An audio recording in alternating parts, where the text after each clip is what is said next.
It's time for the moment you've been waiting for.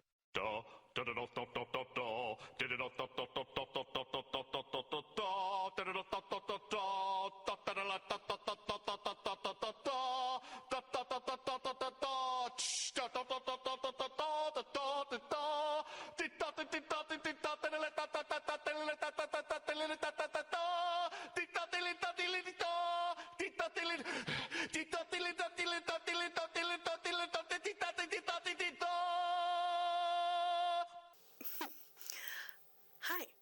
So, this is weird. I actually recorded this video like 2 months ago, 3 months ago maybe, and when I went to edit it, somehow all of the footage was deleted, so I'm trying again. But it might be a good thing, because I feel more confident, I've had practice, I'm on like a weight loss journey, so I've lost like 20 pounds, and I feel really good, so that might be TMI, I don't know. Anyway, today, I'm going to be talking about the history of the parental advisory sticker.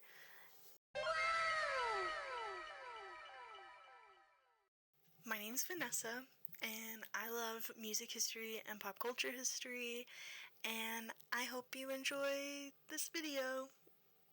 I'm still workshopping an intro. Anyway, before the video starts, I just want to say that I feel like the audio sounds really bad, and I'm sorry for that. The levels might be kind of weird. I'm still learning how to get them leveled correctly, and if it's really annoying, I'm sorry. I'm trying. If anyone has any tips or anything, or like a website I can go to with tutorials, that would be amazing. Okay, thanks. So, the Parental Advisory Explicit Content label is a label that has been put on many album covers, and you've probably seen it hundreds of times and haven't even thought about it. Especially when physical media was more popular, you would see these labels everywhere. Now, on Spotify, or whatever streaming service you use, they indicate a song is explicit with a little E, or they replace the letters in the title with asterisks or whatever. But where did this come from? Why do we have it? Why does it matter? Well, we really have Prince to thank for that. Reppin' Prince. Purple Rain is one of my favorite albums and favorite movies. The movie's not good, but it is good. You know what I mean? Anyway, also I got this Prince duck for Christmas from one of my best friends, Billy. Shout out to Billy. So this topic has always really interested me. I remember back in 8th grade, which was a long time ago now, over a decade ago for me. I did a report on why the parental advisory stickers were stupid. But all of the information that I have in this video today, I couldn't find back then, and I don't know if it's because I was on the school computers or what. I have no idea, but my stance still hasn't really changed, but now I know why it exists, and the story is pretty interesting. So the label that we see now is only used on audio recordings, and it was introduced by the Recording Industry Association of America, the RIAA, in 1987. Unlike movie ratings, this sticker or label or whatever you want to call it is optional. It's voluntary. So technically, musicians don't have to put it on their album. There isn't a set of rules that makes an album explicit. Like in PG-13 movies, you can only have a certain amount of curse words, or like a movie is going to be rated X if you see boobies a certain number of times. That doesn't apply to albums. So an album can have one curse word or 50 curse words or whatever and have the parental advisory label on it. There was an organization in the mid-1950s called the PMRC, which stands for the Parents Resource Music Center, and it was created in 1985. It was founded by 4 women who were the wives of politicians or major figures in Washington, D.C. at the time. This includes Tipper Gore, who was Al Gore's wife, Susan Baker, Jim Baker's wife, Pam Howard, who was the wife of a realtor named Raymond Howard, and Sally Nevis, who's wife of John Nevis, a former D.C. City Council chairman. These 4 women were referred to as the Washington Wives. If you know anything about music history, you know, or what popular music history, you know about the Beach Boys, and you probably have heard of Mike Love and how much of an ass he is. Funny enough, he was one of the financial backers of the PMRC. It tracks. It makes sense. The other financial backer that the PMRC had was Joseph Coors, who was the owner of Coors Beers. Hey, editing me here. Yes, I'm on the floor. No, I'm not going to answer any questions. I was looking for pictures of Joseph Coors, and I found out that he is one of the co-founders of the Heritage Foundation. So that's fun. And he was, like, besties with Ronald Reagan, so. Oh, my cat. My cat wants in.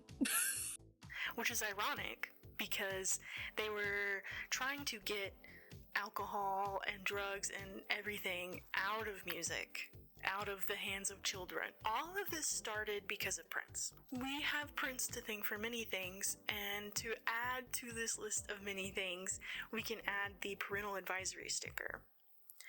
For some reason, back in 1984, 1985, Tipper Gore bought the Purple Rain album for her daughter, who was 11 at the time. If you're a fan of Purple Rain, a fan of Prince, this album, whatever, or you lived through the 80s, you probably know the song that I'm referring to when I say that Tipper, as she was listening to it with her daughter, was disgusted. This song is called Darling Nikki, and I think it's one of the best songs on the album. Because, I mean, who else is gonna write about a prostitute besides Prince? I mean, come on.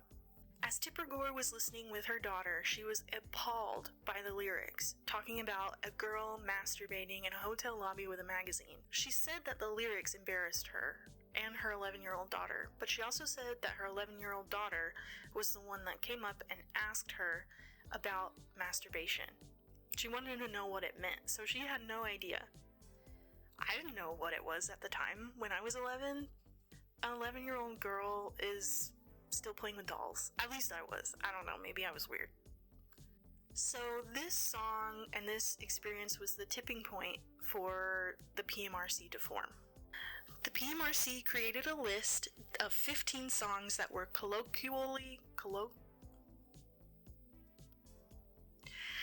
The PMRC created a list of 15 songs that were known as the Filthy 15, and here is that list. So we have Prince, Darling Nikki, and that's for sex. Sheena Easton, or Sheena E, Sugar Walls, which Prince actually wrote that song, and it's also about sex. Judas Priest, Eat Me Alive, specifically about oral sex. Vanity, Strap On Robbie Ray, which is also Prince related. I don't think he wrote the song, but Vanity was his girlfriend for a while. That song was on the list for sex. Motley Crue, Bastard, it was on the list for violence due to the lyrics about killing someone. We have AC/DC, Let Me Put My Love Into You, which is about sex. Twisted Sister, We're Not Gonna Take It, violence. Madonna, Dress You Up, sex. Wasp, I think it's Wasp. I don't listen to that kind of music. Or I don't know if it's WASP or Wasp, but I'm gonna say Wasp. Wasp, Animal, Fuck Like a Beast, Sex and Language. Def Leppard, High and Dry, Saturday Night, Drugs and Alcohol. Merciful Fate, Into the Coven, The Occult. Black Sabbath, Trashed, Drug and Alcohol Abuse.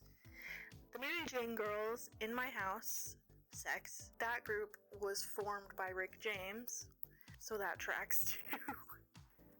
Venom, Possessed, The Occult. And number 15, Cyndi Lauper, She Bop, which is about sex and masturbation.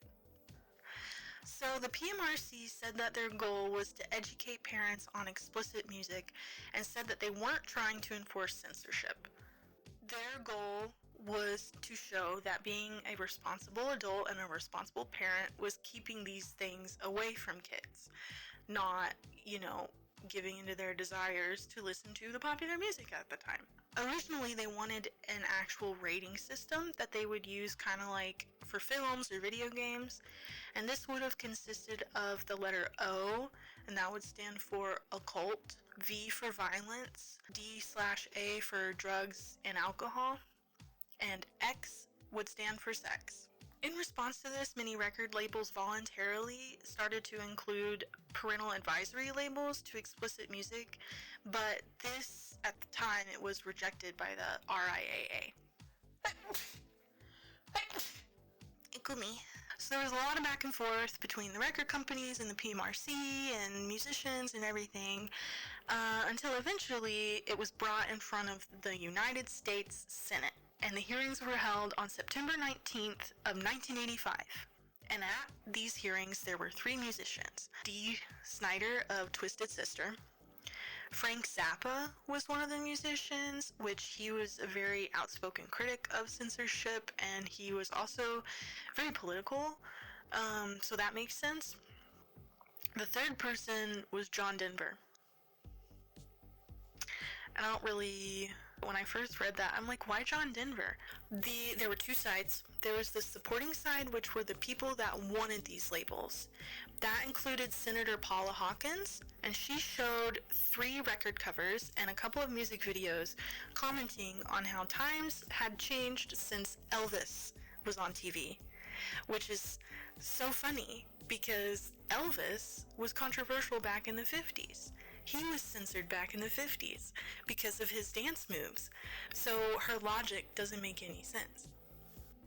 But I mean, looking back now, Elvis is tame compared to Prince or Madonna or, I don't know, Britney Spears, Lady Gaga. Like, the national president of the PTA was there. At the time, he proposed putting an R on the cover of recordings that contained explicit things. Dr. Joe Stussy, a music professor from Texas, argued that heavy metal was different from other kinds of music because one of the central elements of that type of music is hate, and kids that listen to it will just learn to hate.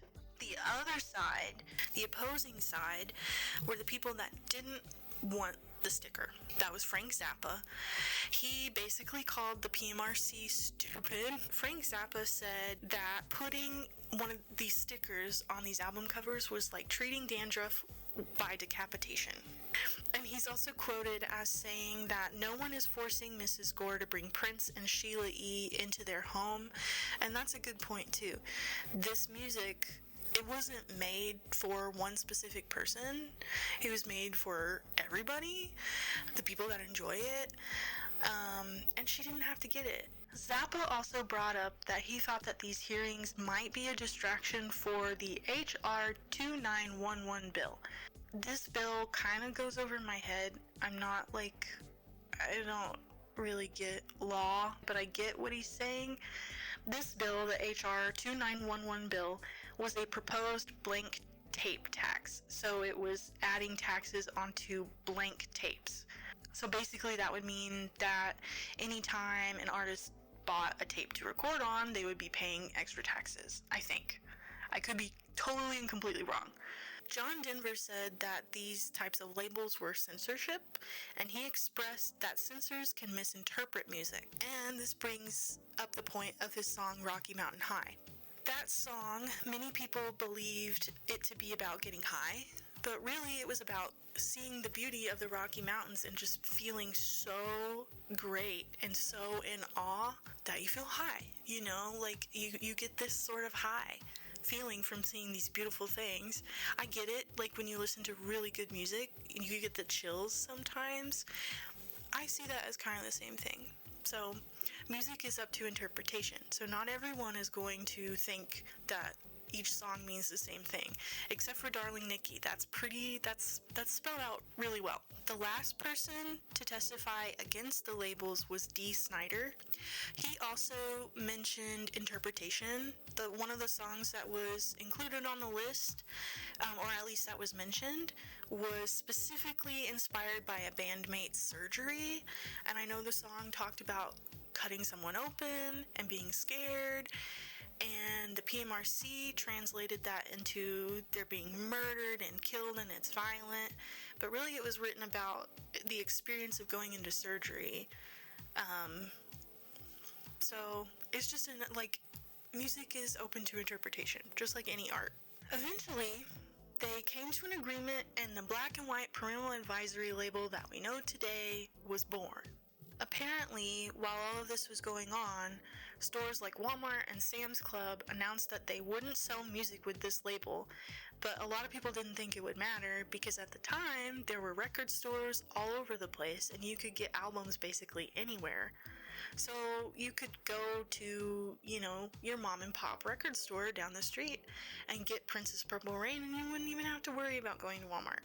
The sticker didn't become standard until 1990.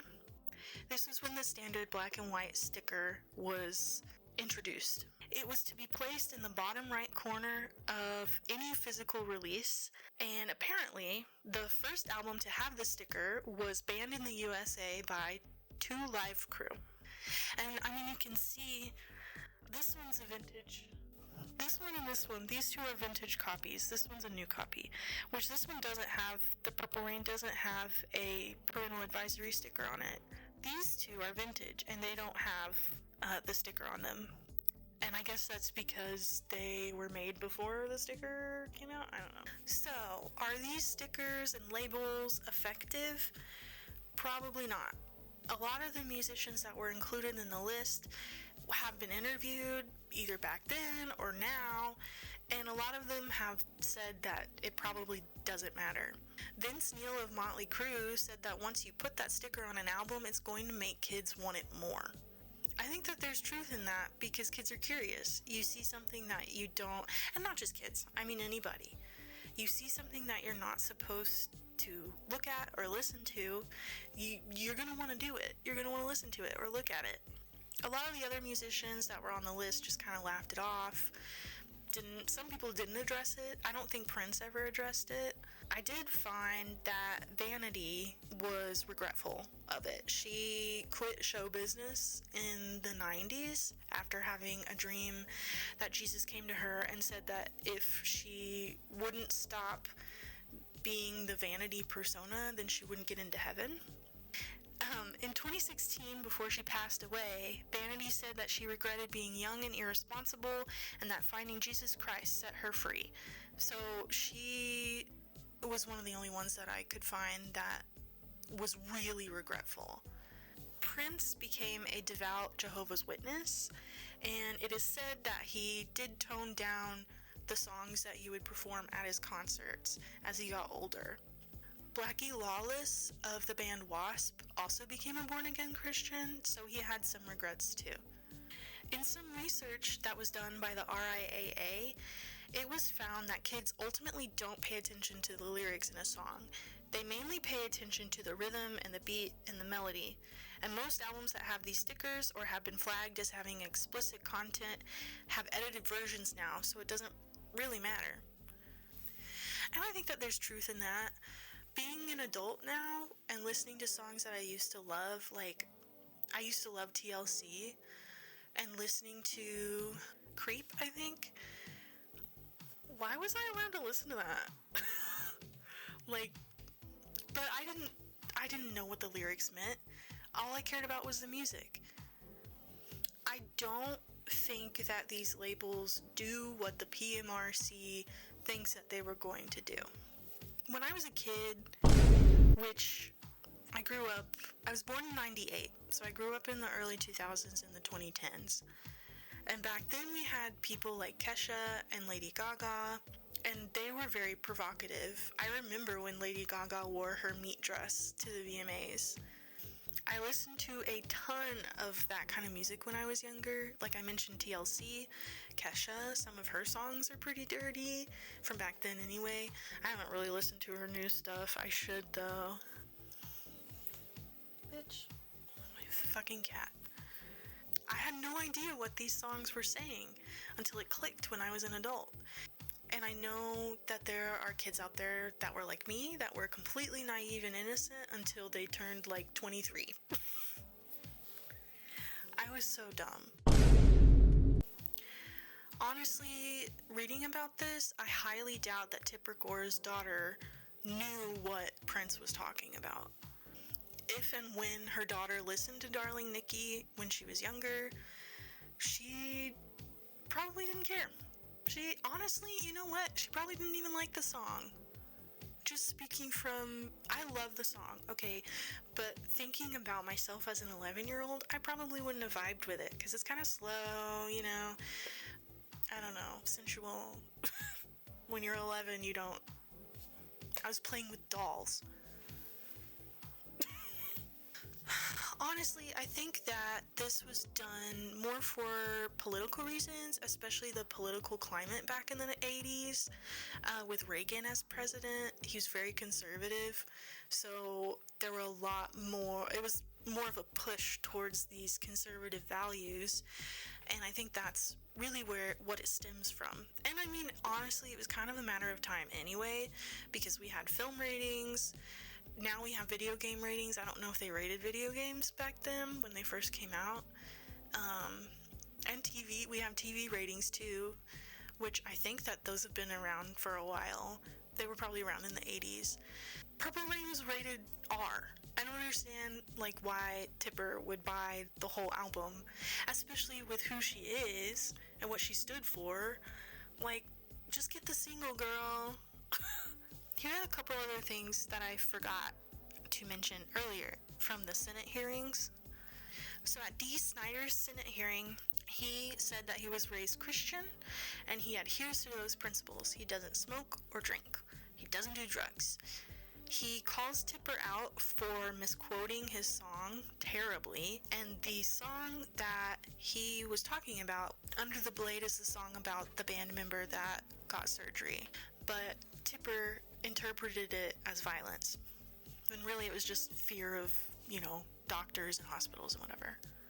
During John Denver's Senate hearing, he talked about Rocky Mountain High and how music is open to interpretation. The song was banned from a lot of radio stations because they thought it was about drugs, but really it was just about the beauty of nature. I have a quote from him. He says, "I'm not sure there are many 10-year-olds that know what rape is." I hope you enjoyed this video.